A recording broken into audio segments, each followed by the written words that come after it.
This is the Earth Science Classroom. Welcome back to the channel. This video is in the Seismology and Earthquakes playlist. We're looking at the P wave in particular today. I'll take a little trip into my classroom to demonstrate the P wave propagation and how the characteristics of the P wave and how it's felt on the surface as the ground is shaking during an earthquake. So let's go for a little trip back into my classroom and check this out.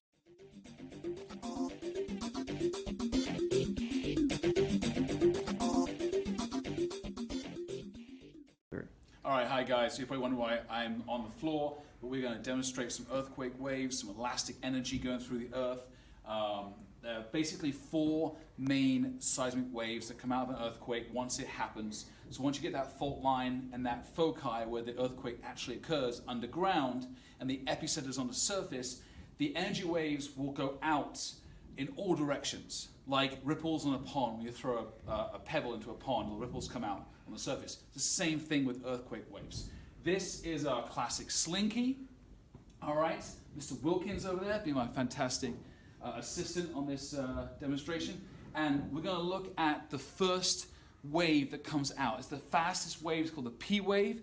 The P stands for primary, which means first. So it's the first wave to kind of like reach any kind of seismic station or seismograph that will record the energy going through the earth, and it will move.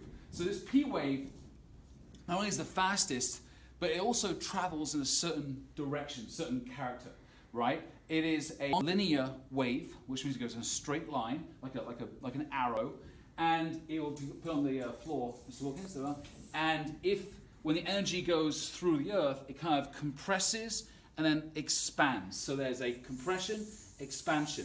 So the slinky is a great way of showing this because the slinky is going to be squeezed together when the energy goes through it, and then expand and push the energy along the slinky in a straight line. So we call it a linear wave. It's the P wave.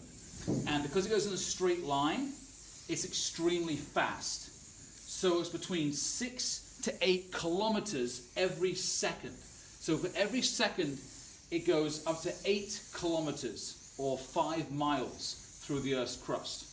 Now, these waves also go through the mantle and through the core. They go through liquid, solid, they go through everything. So if a massive earthquake happens, say in California, these P waves can be felt in Australia, New Zealand, other parts of the world. It goes through the center of the Earth, which is kind of cool. This is the P wave, right?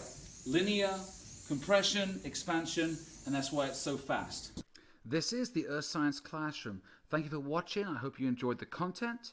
Check out more videos on our channel and don't forget to subscribe. Thank you again.